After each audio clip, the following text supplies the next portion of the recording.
That's right. I want to take just a few minutes to update you on, hopefully this will be fairly brief, on kind of where we are with our master plan process that we've been in for a little while. And let me backtrack a little bit to kind of give you some reminders of where we've come from. So this is going back to December of 2020. We began consulting with Topper Reed, who works with a group called Unlimited Partnerships. He is the former adult minister, education minister at Hunter Street for many years and has been consulting with churches and doing coaching with churches. And so we brought him to come begin to meet with us and talk with us about our ministry strategies and all the things that we do here. And what unfolded in those conversations was the need for a master plan for everything that we do. And so this is like trying to clarify who we are, our mission, our vision, strategic direction for our ministries, and also including our campus and our facilities. And what emerged out of those early conversations were 4 priorities. And you've heard me say these things before. The spiritual life of our church, our evangelism and disciple-making efforts, our organizational structure, and then the last one is our physical assets.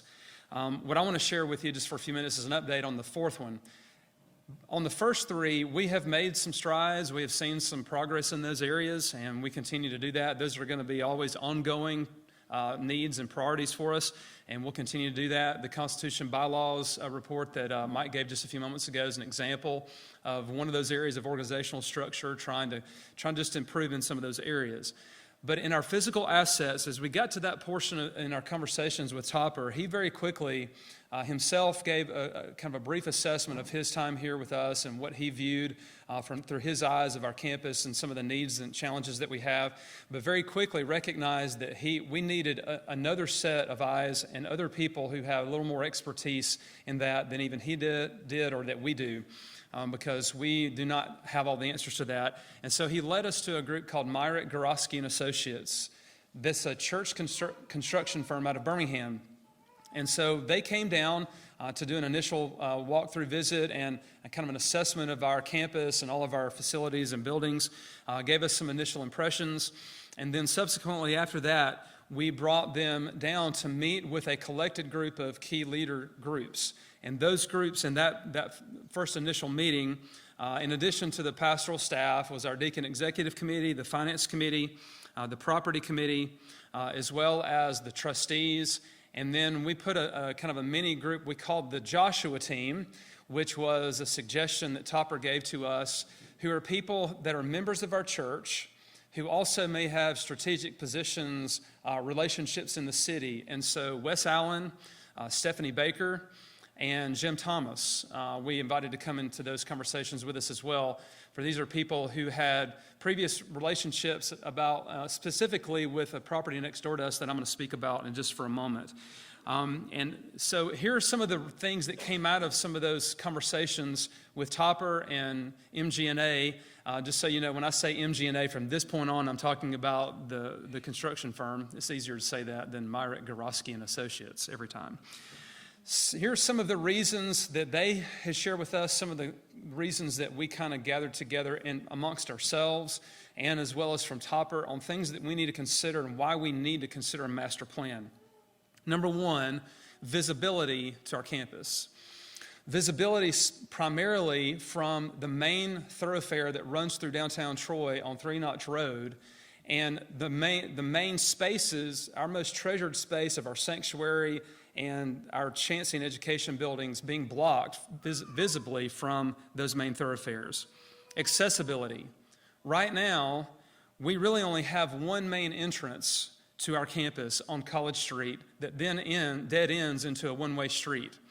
And so this is an issue that needs to be addressed, that we need to think about. So that's one of the goals. Functionality and utilization. I know this is something that has been a part of the conversation for a long time.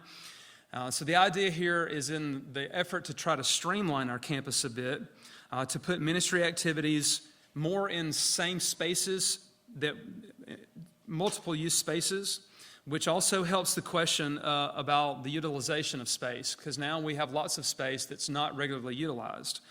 Also creating better spaces with multiple uses, better connection points and pathways through some of our buildings, particularly the Chancey building and the Education building across the street, and making it connected to our worship space particularly for families with young children and also our senior adults. Also, and I know this is kind of edging for some a little bit toward some uncomfortable feelings, but quality. Making our space as aesthetically inviting and attractive as possible, particularly trying to look at, and this is the challenge for all of us in this room who've been here a long time, and I'm still relatively new, and I've been here almost 2 years. But for you who've been here a long time, is looking at this church through the eyes of someone who has not been here yet. And that's very difficult for us to do, isn't it? We want to make this place as aesthetically pleasing and inviting and welcoming as possible, as well as functional. And that's another term here that we've used as well. Also, stewardship, and this is a phrase I put in quotes that Jeffrey came up with, economic prudence. That's a pretty good phrase, isn't it? Stewardship and economic prudence. In other words, improving the long-term cost of upkeep and maintenance, where right now we have increasing cost of maintenance and upkeep on older, aging buildings, and that will only continue as we go forward. Parking. Simply, we need more. We need to create more as well as better located parking for our congregation, particularly our older adults in the church, and particularly parking that we own. You may or may not be aware that currently we use more than half of the parking that we use we do not own. Okay, and so that's an issue that needs to be addressed. And then effectiveness. Making our campus as visible, accessible, and inviting as possible so that members of our church will feel good about inviting others from the community to come, but also that people of all kinds can make their way here easily, find their way around on our campus and in our buildings, feel at home, and connect with others. And ultimately, the purpose of all this is that they would connect with the Lord. Now, can all of those things happen without us doing one thing? Yes. God can do anything, and He is. God is moving in our church. Would you agree? We've seen people join. It'll be 2 years in the middle of March that I've been here, and we are approaching 100 members that have joined since I've been here. We're almost close. So y'all help me out, by the way. That would be awesome if we get to 100 before March the 22nd. All right, so y'all work on that. So God is moving in that way, and God can do anything. But there's a verse in Acts 15 that I've often heard referenced in settings like this that I think is helpful for me when I think about reasons of why you would want to consider doing anything like this. And it's Acts 15:19. This is the context of this verse is the Jerusalem council that had met to consider whether or not the Gentiles should be required to follow the customs and the laws of Moses. And when Peter stood up and made that plea that no, we are saved by grace through faith alone, right? And at the end of that chapter, this is what they concluded, that we should not make it difficult for the Gentiles who are turning to God. And in that verse, I hear a principle. Can we move forward without doing anything? Yes. That's not really the question. The question is, should we do our best to make it as conducive as possible, to make ministry the most effective as possible? For me, the answer is yes. Now, let me give you some brief updates on kind of where we are currently. We began consulting with Topper, as I said, back in 2020. He recommended MG&A to come, and they began to meet with us at the beginning of 2021, so almost a year ago now. And their assessment they shared with us during that time. And it included anything from upgrading to almost a total reconfiguration of parts of our campus. We brought them down then to meet with the groups that I mentioned before, with their initial observations, but also to present what they do and how they could be helpful to us as a congregation. It was decided by that group that we would bring that in a form of a motion to the church body for approval to hire them to bring back plans, recommended plans for our campus and our facilities. And the church voted to do that in May of 2021, so it'll be a year in May. And MG&A began to work on those plans, and they shared some initial plans with us. I believe we determined that was in September. So throughout the summer, they had a 90-day period, and they kind of exceeded the 90 days a little bit, but they got back with us in September. But there was an issue that we began to run into that has kind of been the holdup since that time. And this is what I wanted to update you on, and that has to do with our property line. One of the things that we have kind of run into in this conversation is the property line that is adjacent to the East Central Mental Health property next door to us. Our property line, if you're not aware of this, runs inside the fence line of where our outdoor AC heating unit sits. The property line also runs underneath the covered drive-through that is by the children's preschool nursery MDO entrance. And we have been reminded on more than one occasion that we have items, fencing, and AC units, and a covered drive that sits on someone else's property. Okay?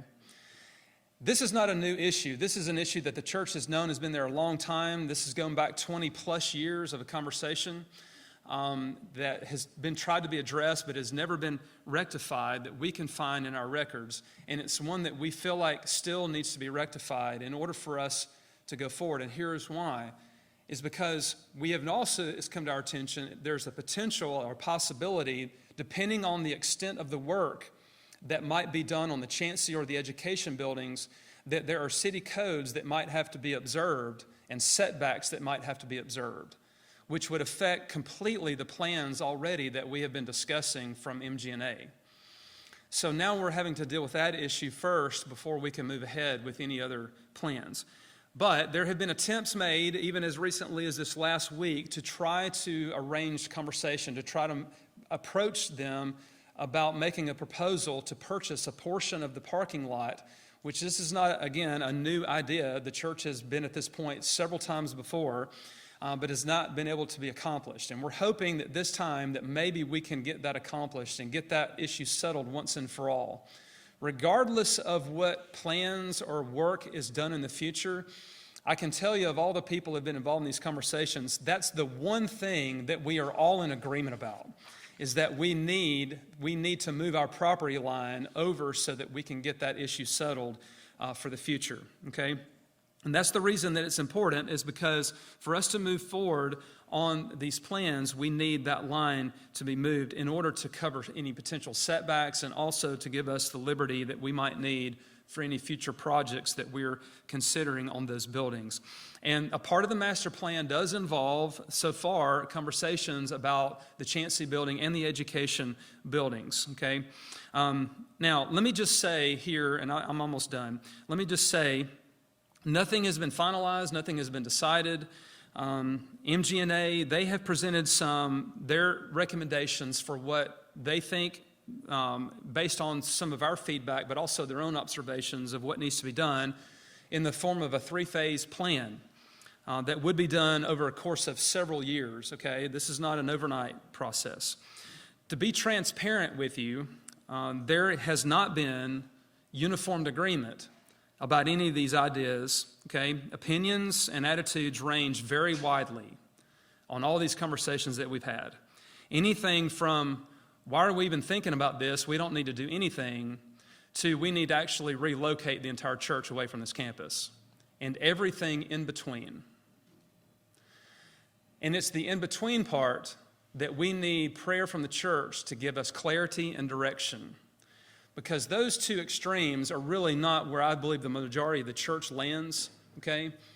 The majority of the church lands in the middle somewhere, and it's in the middle that we are still needing clarity from God.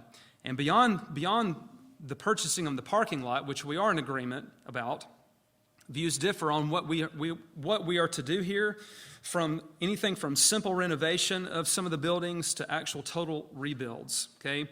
So we need clarity, we need guidance, and we need peace as to what and the order and the timing of these projects. Of course, money is always on people's minds when you begin to talk about this sort of a magnitude of a project. But I will say my faith has been questioned and challenged by God himself, and has been encouraged even over the last month or so as a reminder that money is no object if you're walking with God as a church. That God will provide, that it will be there. The question is, we need to make sure as a church family that we're walking in his will and that we're walking at the pace by which he wants us to walk with him in.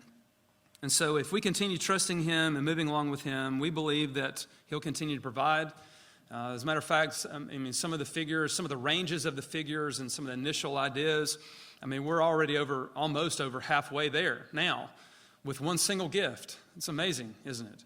And that's not having advertised a thing. It's also not having advertised anything to anyone that has given specifically to them. By the way, let me just encourage you now to go ahead and be praying, not only for all these things, but be praying about what the Lord would have you to give and contribute down the road as we make these plans more final and public. Okay, now next steps. Not tonight, we felt like would be appropriate to talk about the details, and here's why. It's because they're not final. And so anything that I might try to say might change. And also, I don't have 100% knowledge of what I'm talking about on some of these plans. And because they are still in flux, they're fluid. And also, there may be questions that you have that we can't really answer definitively, okay? Plus, we also felt like it would be better for us to have MG&A present along with Topper with the appropriate leadership groups when it's time for us to finalize those plans to be presented all at once to the church family to hear about them in the near future, hopefully, okay? But I would be happy to talk with you and answer any questions I can. Any of the people that are on those groups that I mentioned, I'm certain would be happy to talk with you and answer any questions that you have, which would be preferable than you just talking amongst yourselves and filling in all the gaps of all of your guesses and getting it all wrong, okay? So please don't do that. But hopefully we can settle the property issue next door first and very soon. And then the idea would be to reconvene our leadership groups that I mentioned earlier, that we can confirm the direction that we sense God leading us in to try to get a better consensus and unity around those ideas, and then reconnect with MG&A to finalize the plans that we feel that they're presenting to us, and also to reflect the feedback that we'll be giving them, that have given them and will give them, to be brought back for consideration to those leaders to build consensus, and then eventually bring those plans to the church for consideration.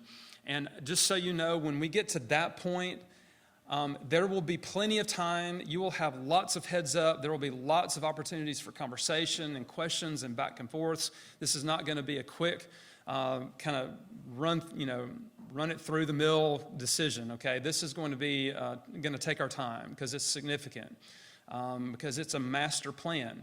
The idea here is that the things that we're considering doing, our hope would be, is that we're thinking about not just right now or just the next year or two, but decisions that we're making that will hopefully set people up, the generations that are coming behind most all of us in this room, to set them up for ministry. Here's my last little plea about this, is that for me, the worst thing that we could do is nothing. For us to do nothing would be a travesty, because what that would be doing is it would be making decisions and ministry for the generations coming behind us increasingly difficult, because these buildings, and this one included that we're sitting in, is only getting older, needing in more disrepair and needing more attention. And someone is going to have to make a decision about that. And I would rather us be able to make those decisions now together. Decisions that have been postponed and been delayed for decades, mind you, I would say. Now is the time. It's a good time. God is providing for us. God is with us. There seems to be a better spirit and of unity in the church, and we're moving in that direction together. Now is the time for us to be moving toward those. So to do nothing, to me, would be a travesty. Okay, so I hope that you'll consider prayerfully these things. Consider all the different individuals and the leaders that are a part of these conversations, trying to talk with MG&A and trying to get to a consensus about where we're going, and also that God will make that clear to us as we move forward. Okay. All right. So that's all I have. I know that was probably not as much as what you'd hoped, but I want to be careful about not saying too much, because there's still so many things that we don't have answers for. But I will say it's very exciting. Regardless of what we end up deciding on, I believe that we're going to do something, that we're going to make some strides, okay? And that God will bring us together in unity on this, all right?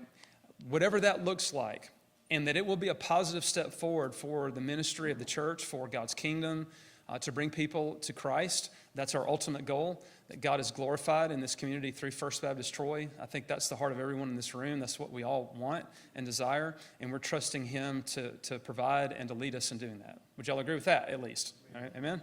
All right. Okay, I'll turn back over to Mike.